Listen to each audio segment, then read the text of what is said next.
He said, when most people think of empathy, they think of kindness. I think of war.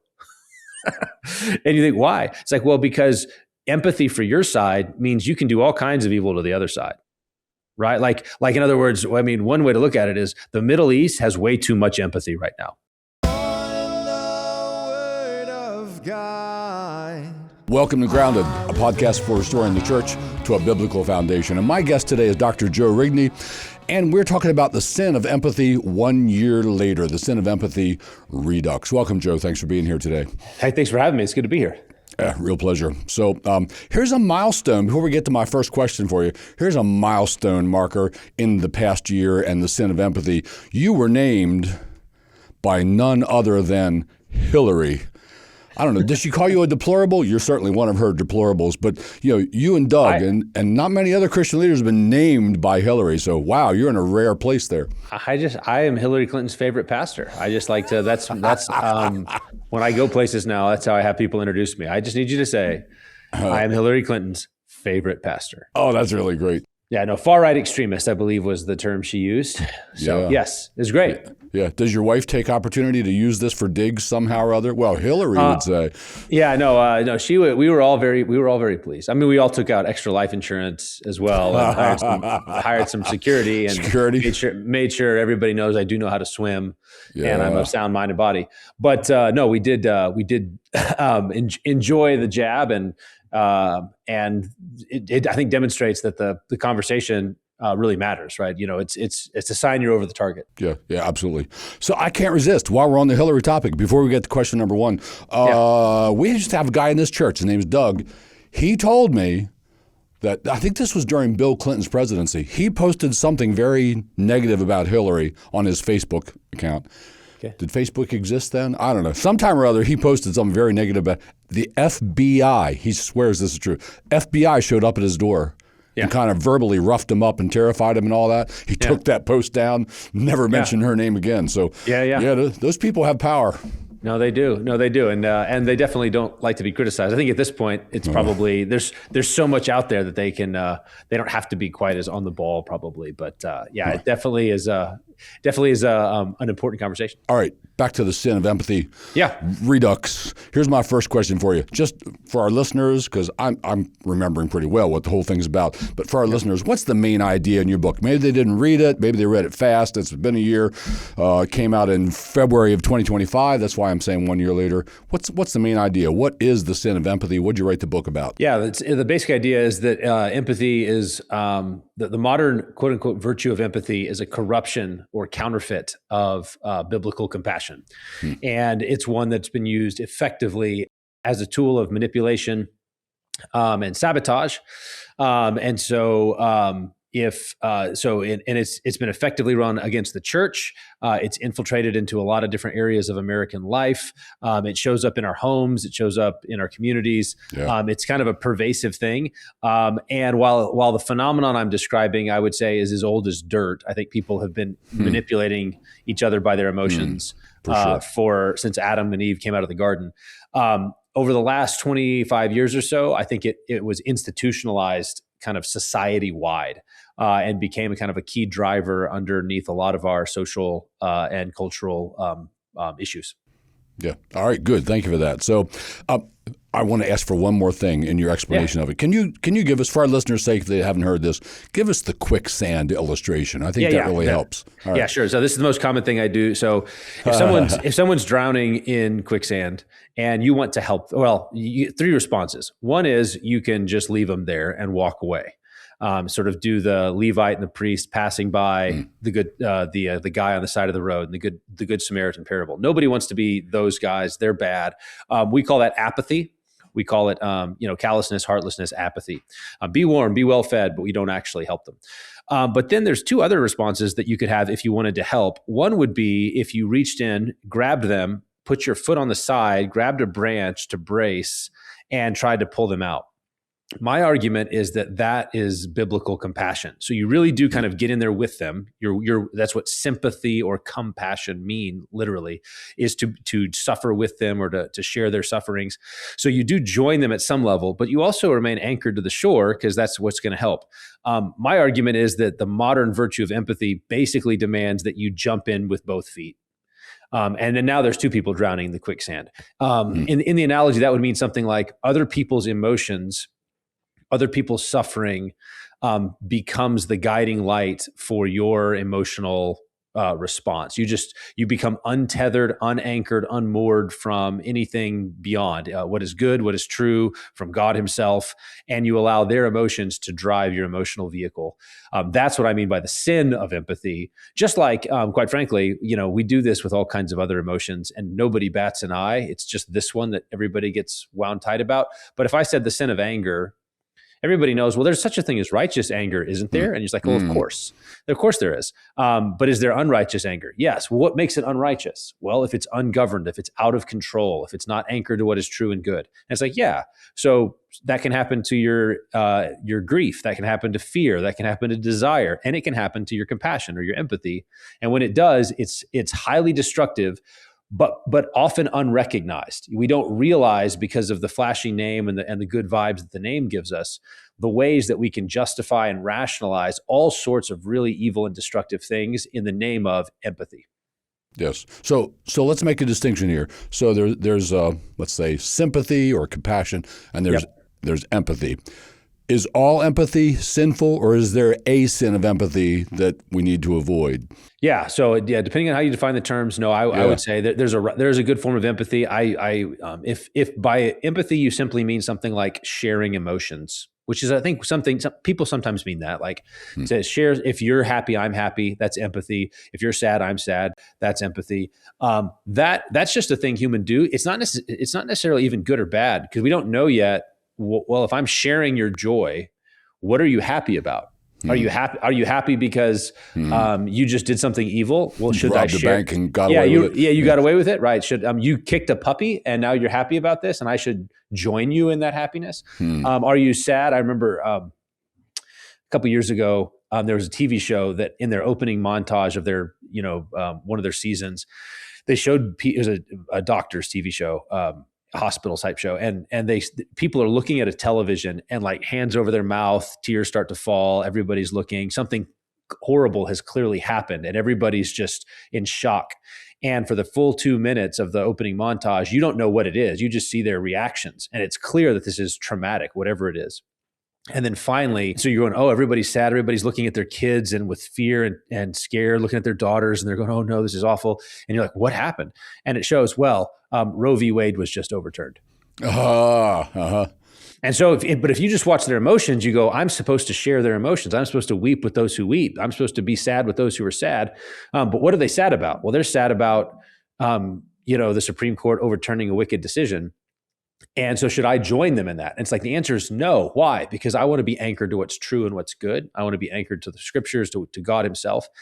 So that would be the sin of empathy. But if you just mean sharing emotions, there's a good form of that. And it could be put to good use if it's guided by what is true and what's good. Yeah, absolutely. Very good. Thank you for clarifying that. So I think some of the critics have said you're misdefining empathy or attacking a straw man. Yeah. You want to answer that? You really kind of already have, but you want to say any more? I think so. People often want to go to the dictionary and say, well, here's what my dictionary says. And I just want to say, well, I'm not mainly interested in a dictionary war.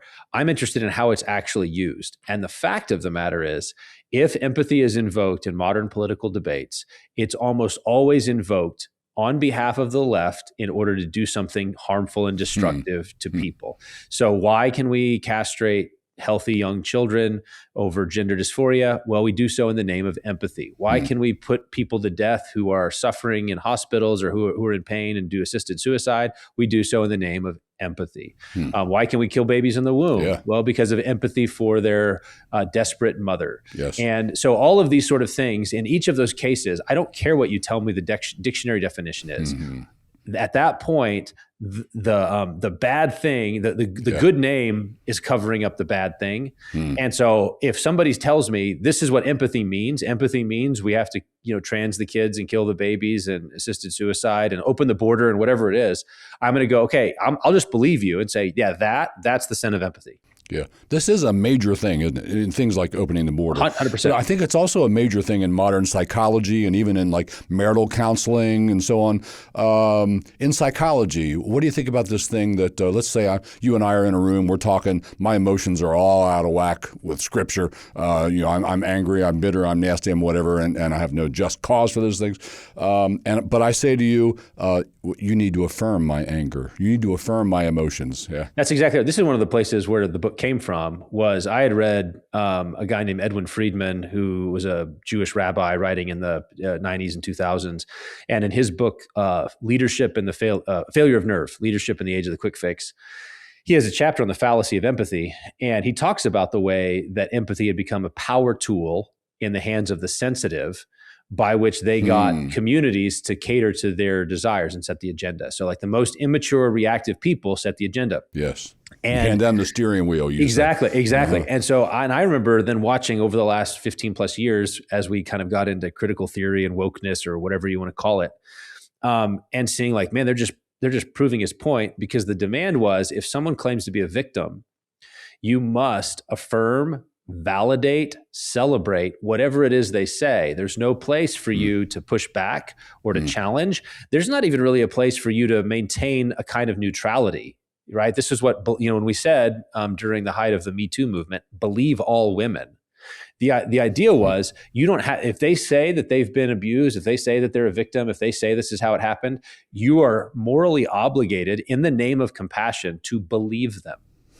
And it's like, so nobody ever lies. Nobody ever makes a mistake. Nobody ever makes a mistake. Even like, I'm not even saying they have to be lying. I'm just saying, could they be wrong at all? Are all of their reactions appropriate? And all of that was short circuited in the name of empathy. Because if you said, well, wait, let's get the evidence. Let's see what actually happened. Let's hear both sides.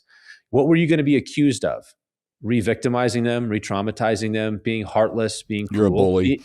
Being unempathetic. That was the accusation. And so what I looked at, I saw that phenomenon and said, okay, so that's what they say. Empathy demands I affirm and validate whatever the quote unquote victim says. What that means that their views, their feelings are the lodestar. They're the thing that I'm anchored to, and the truth can just go out the window. Yeah, big time. This is happening.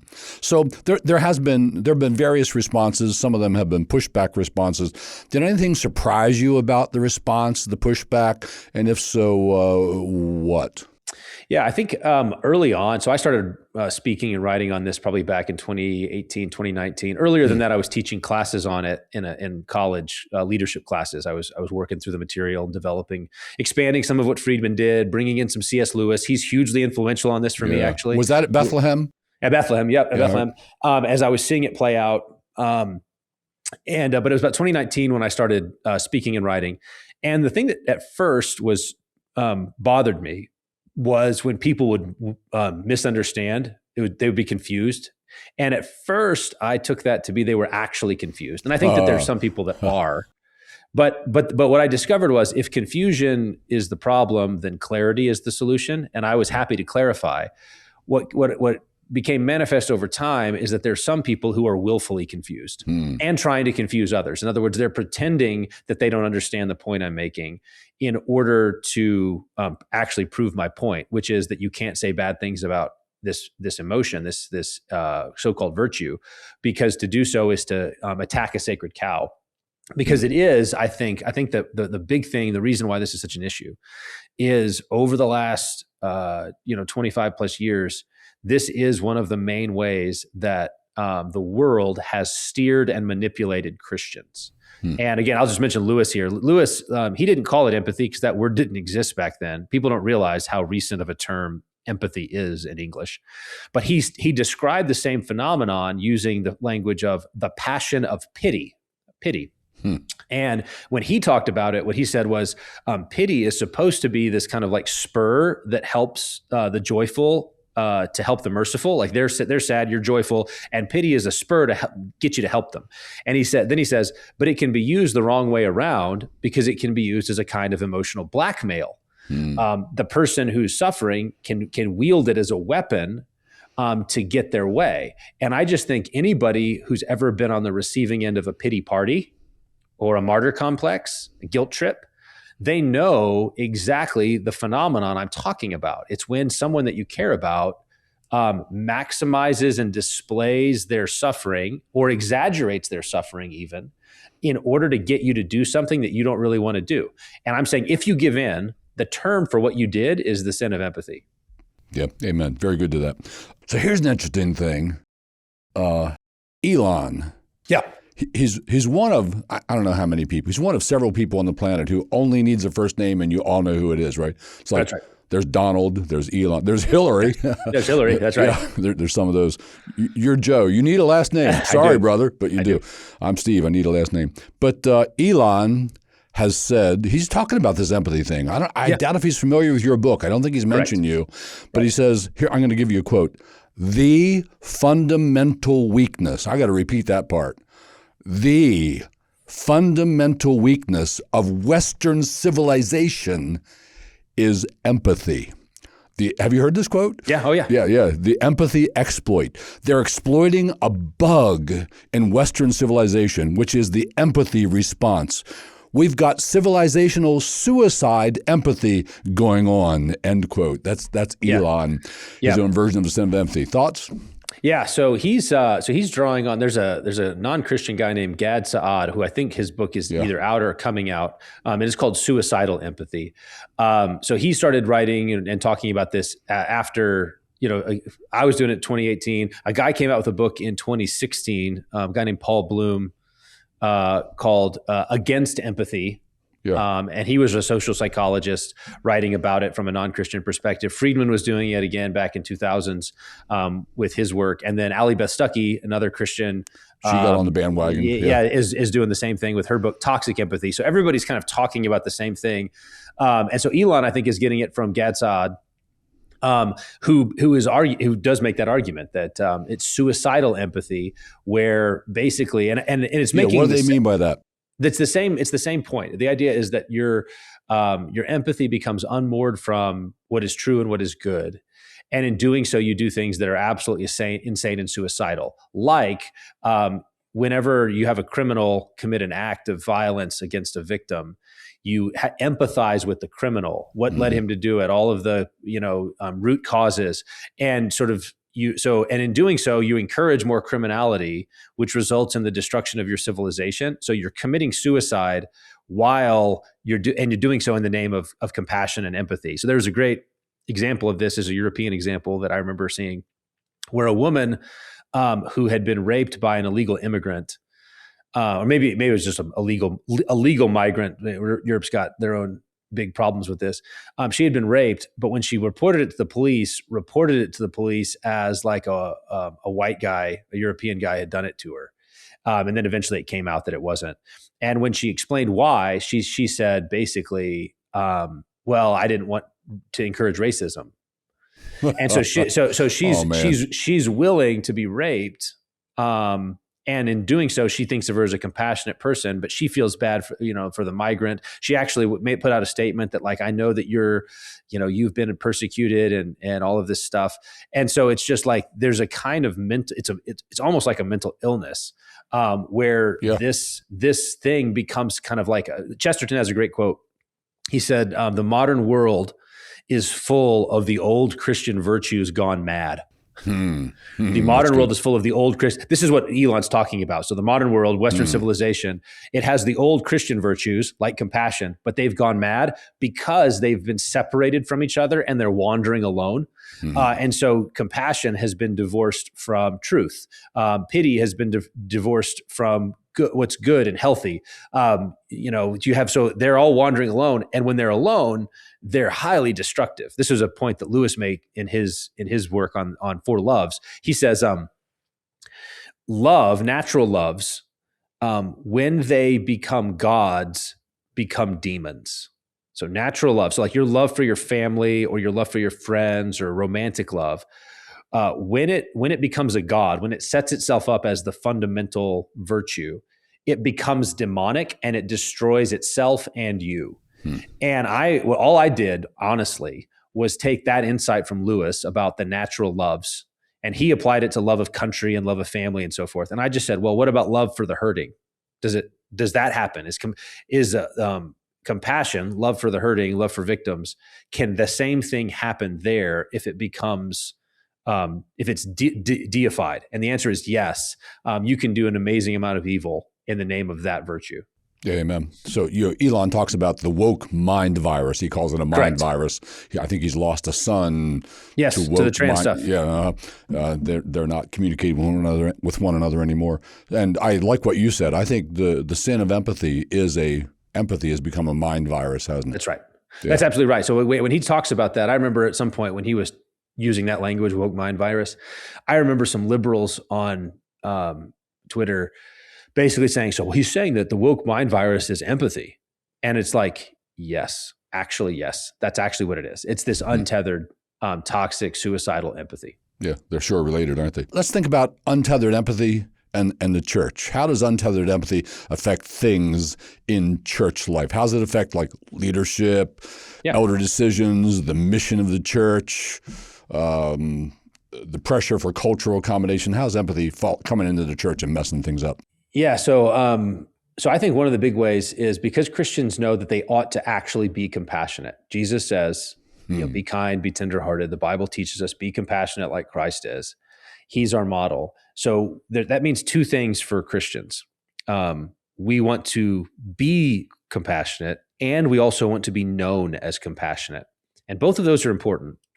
Because then what happens is what the left, I think, figured out was that desire was really strong, especially for conservative Christians who are known for truthfulness and fighting for the truth, that there was a kind of insecurity about whether or not conservative Christians are compassionate.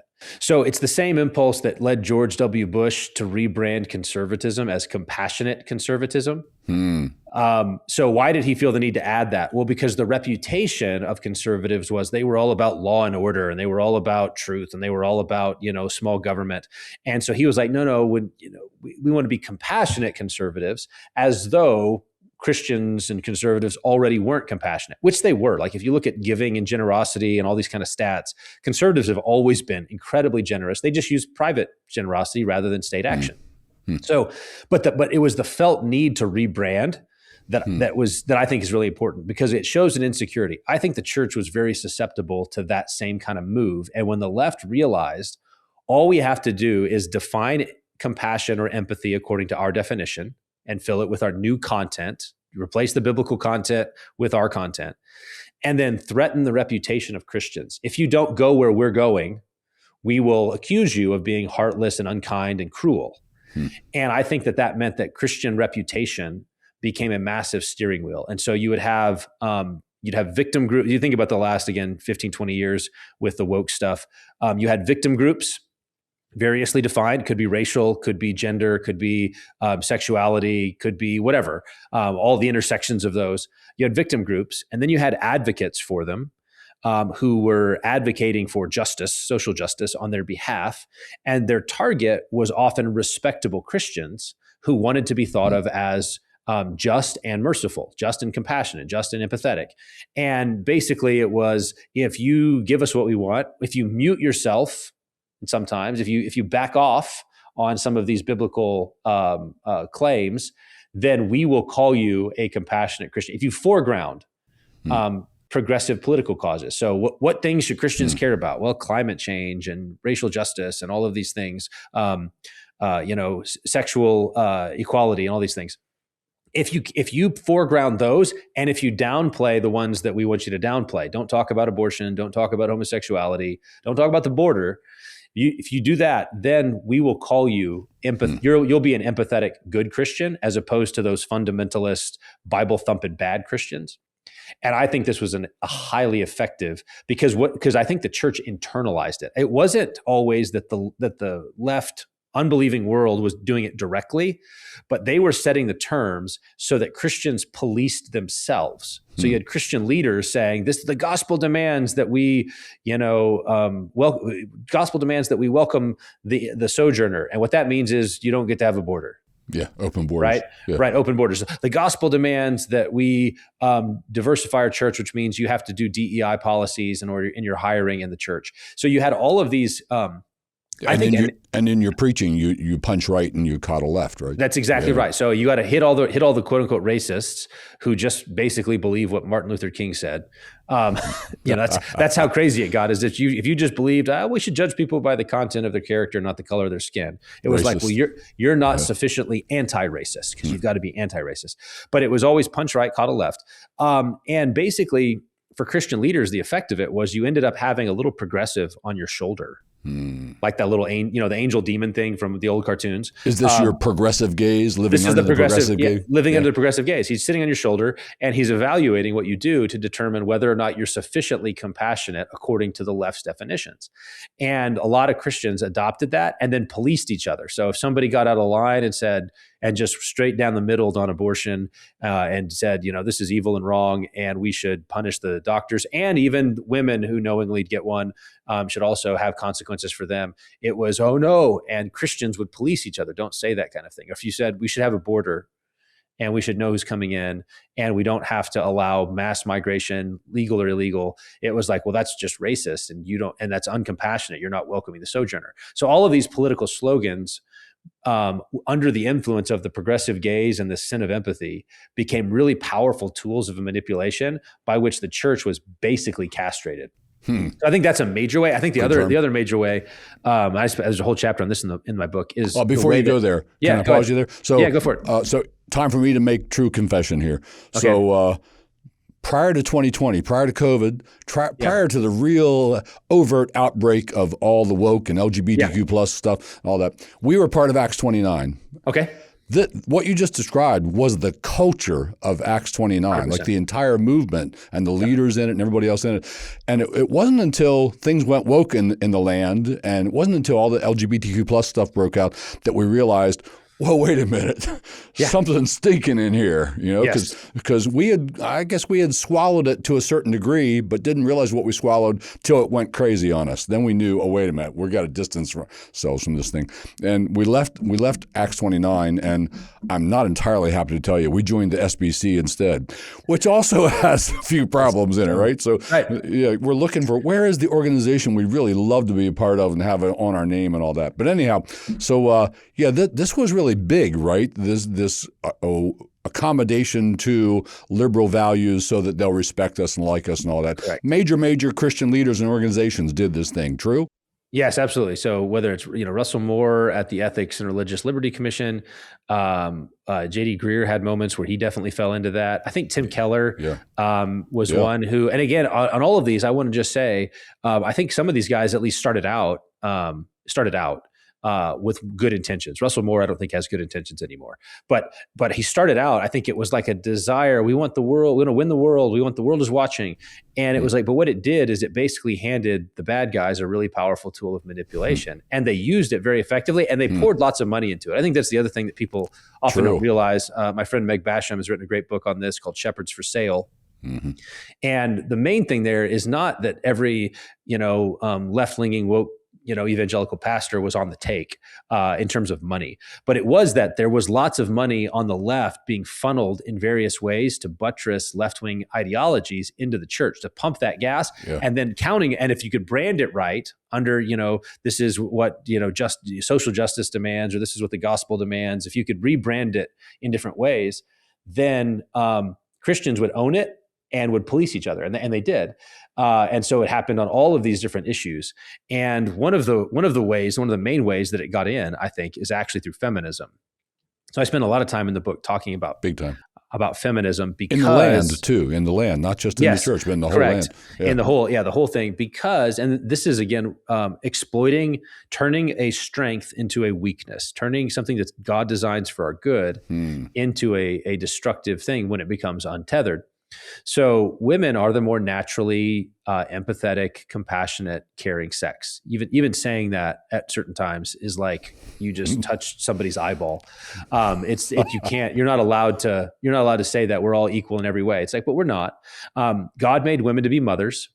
And one of the gifts that he gave them was this kind of emotional attunement for their children, for their families, the relational context, to pick up on subtle emotional signals and to share them and to build trust in that way. It's why they're such great nurturers. Yes. This is a really great gift. Like, this is a good thing. Mm-hmm. But what I argue in the book is what's a blessing in one place becomes a major liability if it's taken out of that place and put where it doesn't belong. So that disposition to welcome and nurture and care for the hurting is great if you're talking about, your toddler falling down and scraping his knee and he needs mommy to kiss his boo-boo. Like, that's great compassion. But what if it comes to defining the doctrine of the church and it's unpopular and people are saying that the doctrine is hurtful and it's damaged them and it's harmed them?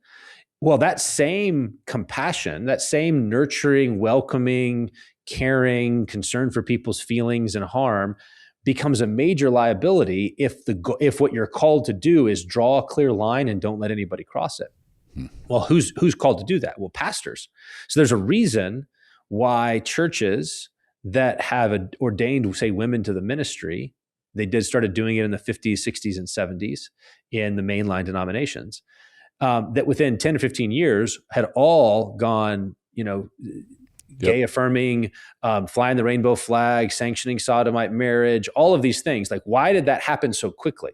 And it was like, well, because what you did is you took not just women, but liberal women, because they were the only ones, hankering for the position.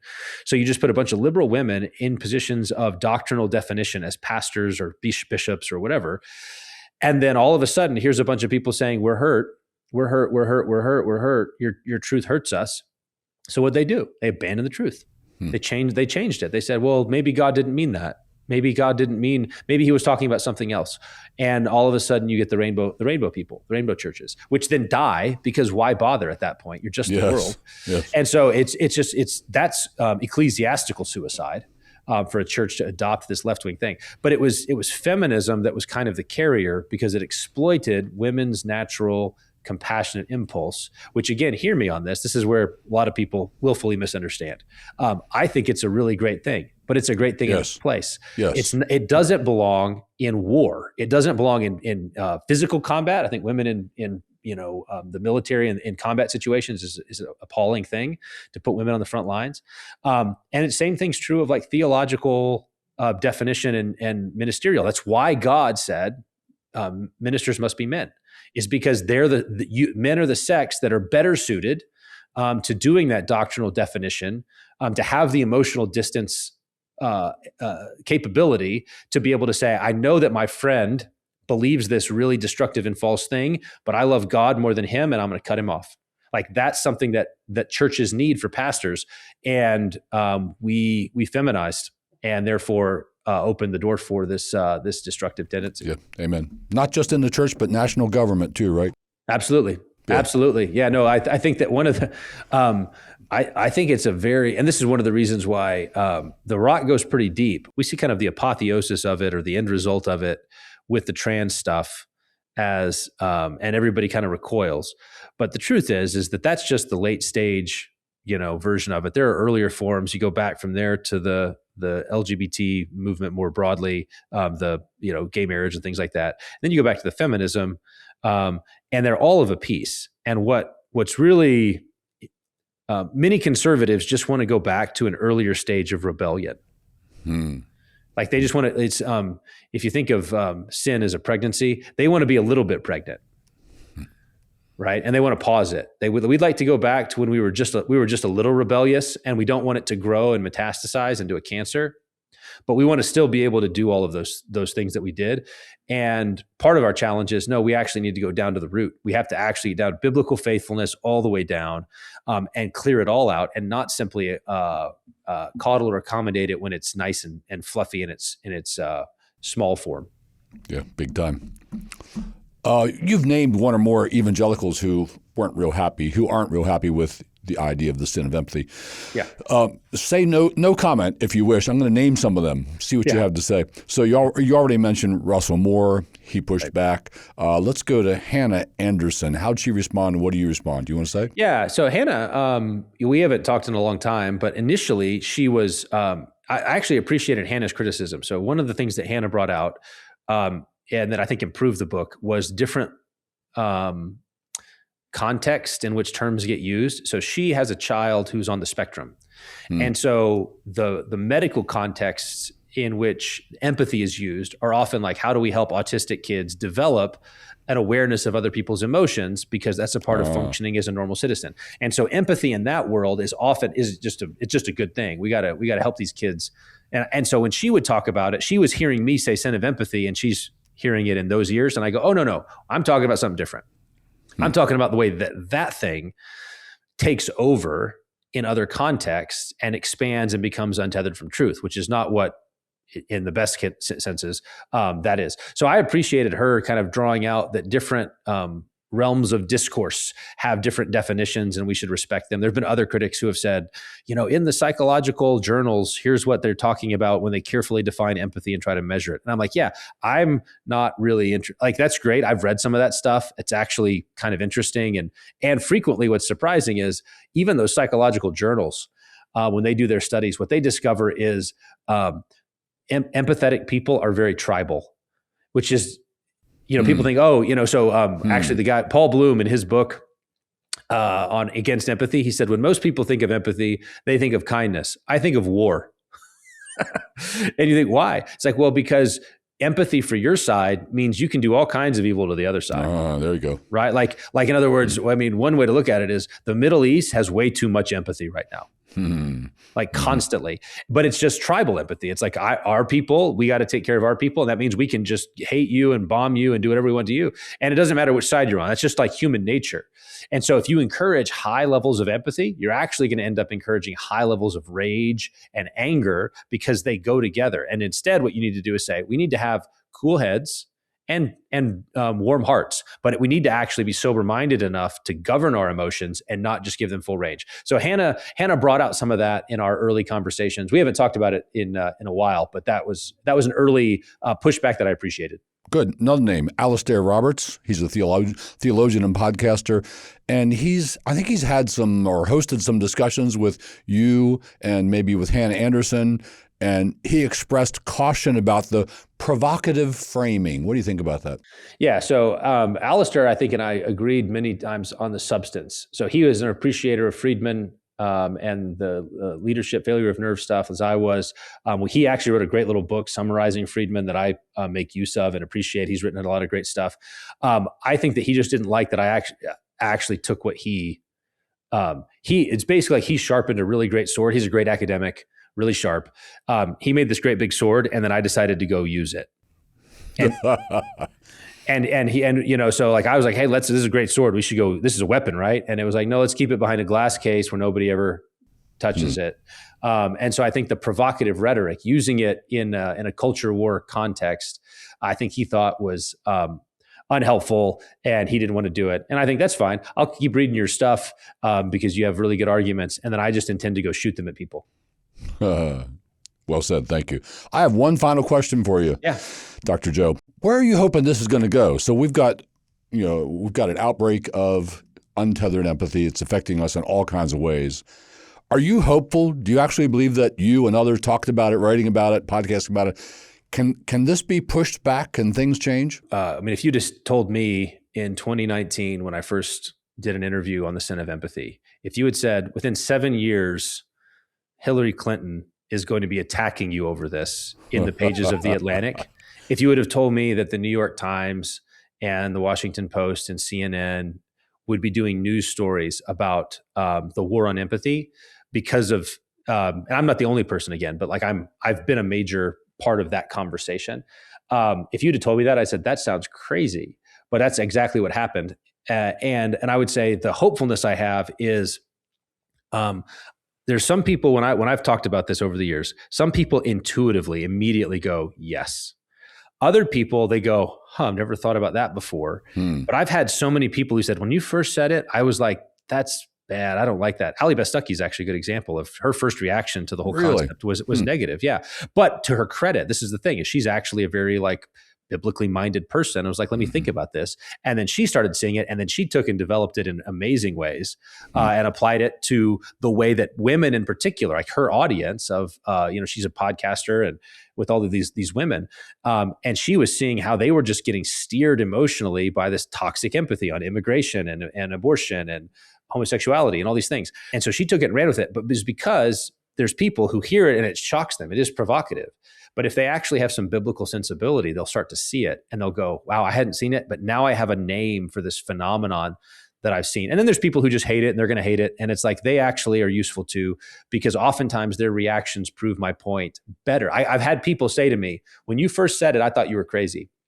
But then I saw the way people reacted to it and the way that they lit their hair on fire and the way that they tried to manipulate others. And I realized, oh, that's what he's talking about.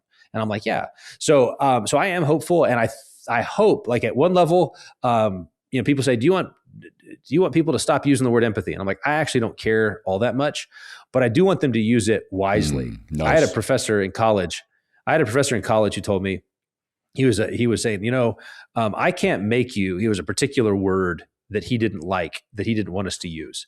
And he says, I know that I can't make you not use that word forever, but I said, for the rest of your life, whenever you do use it, I want you to think about me. And so, and it's true. Like whenever I'm writing and I'm about to use that word, I have to go, because he was like, do you really mean this? And I was like, okay, I do. Can you clarify it better? And he's like a little voice in your head. And I wouldn't mind, this is, living under the Rigney gaze maybe, that when people use the word empathy, that they feel some pressure, good pressure to clarify, I mean tethered empathy. I mean tethered compassion. I mean biblical kind that loves truth and is not steered by feelings. That's what I mean. And if people feel that pressure, I think it will help inoculate us against some of the more destructive forms of the manipulation.